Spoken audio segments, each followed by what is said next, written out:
कलयुग यानी काला युग, कलह कलेश का युग, जिस युग में सभी के मन में असंतोष हो, सभी मानसिक रूप से दुखी हों, वह युग ही कलयुग है। इस युग में धर्म का सिर्फ 1/4 अंश रह जाता है। कलयुग का प्रारंभ 3102 ईसा पूर्व हुआ था। श्रीमद् भागवत पुराण और भविष्य पुराण में कलयुग के अंत का वर्णन मिलता है। कलयुग में भगवान कल्कि का अवतार होगा, जो पापियों का संहार करके फिर से सतयुग की स्थापना करेंगे। कलयुग के अंत और कल्कि अवतार के संबंध में अन्य पुराणों में भी इसका वर्णन मिलता है। शास्त्रों के अनुसार 5122 वर्ष कलयुग के बीत चुके हैं और 4,26,878 वर्ष अभी बाकी हैं। महर्षि व्यास जी के अनुसार कलयुग में मनुष्यों में वर्ण और आश्रम संबंधी प्रवृत्ति नहीं होगी। वेदों का पालन कोई नहीं करेगा। कलयुग में विवाह को धर्म नहीं माना जाएगा। शिष्य गुरु के अधीन नहीं रहेंगे। पुत्र भी अपने धर्म का पालन नहीं करेंगे। कोई किसी कुल में पैदा ही क्यों न हुआ हो, जो बलवान होगा वही कलयुग में सबका स्वामी होगा। सभी वर्णों के लोग कन्या बेचकर निर्वाह करेंगे। कलयुग में जो भी किसी का वचन होगा वही शास्त्र माना जाएगा। कलयुग में थोड़े से धन से मनुष्यों में बड़ा घमंड होगा। स्त्रियों को अपने केशों पर ही रूपवती होने का गर्व होगा। कलयुग में स्त्रियां धनहीन पति को त्याग देंगी। उस समय धनवान पुरुष ही स्त्रियों का स्वामी होगा। जो अधिक देगा उसे ही मनुष्य अपना स्वामी मानेंगे। उस समय लोग प्रभुता के ही कारण संबंध रखेंगे। द्रव्य राशि घर बनाने में ही समाप्त हो जाएगी।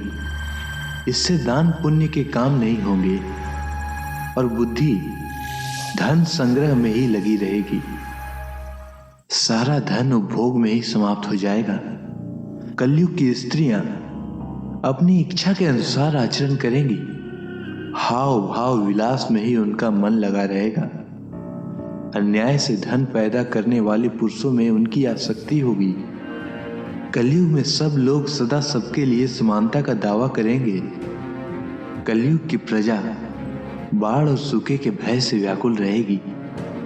सबके नेत्र आकाश की ओर लगे रहेंगे। वर्षा न होने से मनुष्य तपस्वी लोगों की तरह फल मूल पत्ते खाकर और कितने ही आत्मघात कर लेंगे। कलयुग में सदा अकाल ही पड़ता रहेगा। सब लोग हमेशा किसी न किसी कलेशों में ही घिरे रहेंगे। किसी किसी को थोड़ा सुख भी मिल जाएगा।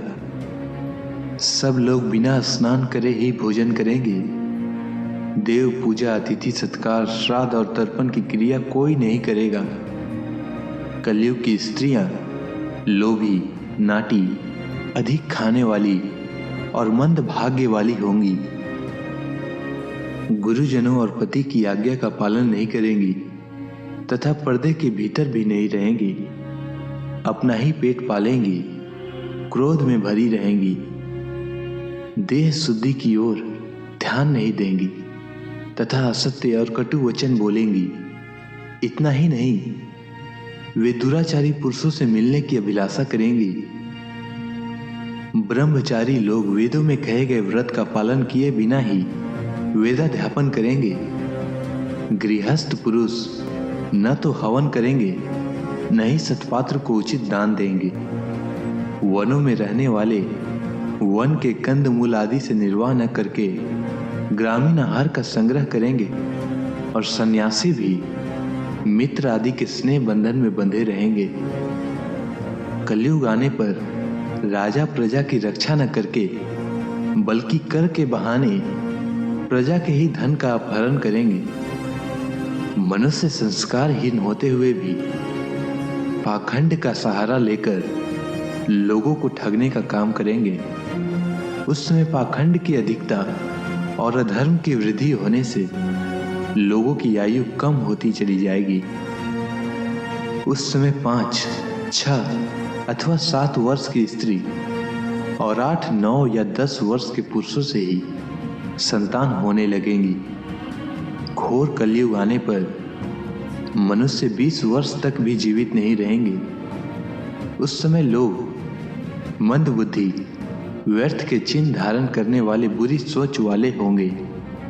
लोग ऋण चुकाए बिना ही हड़प लेंगे तथा जिसका शास्त्र में कहीं विधान नहीं है, ऐसे यज्ञों का अनुष्ठान होगा। मनुष्य अपने को ही पंडित समझेंगे और बिना प्रमाण के ही सब कार्य करेंगे।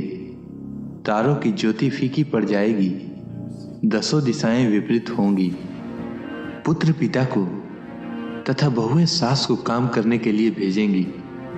कलयुग में समय के साथ साथ मनुष्य वर्तमान पर विश्वास करने वाले शास्त्र ज्ञान से रहित दंभी और अज्ञानी होंगे।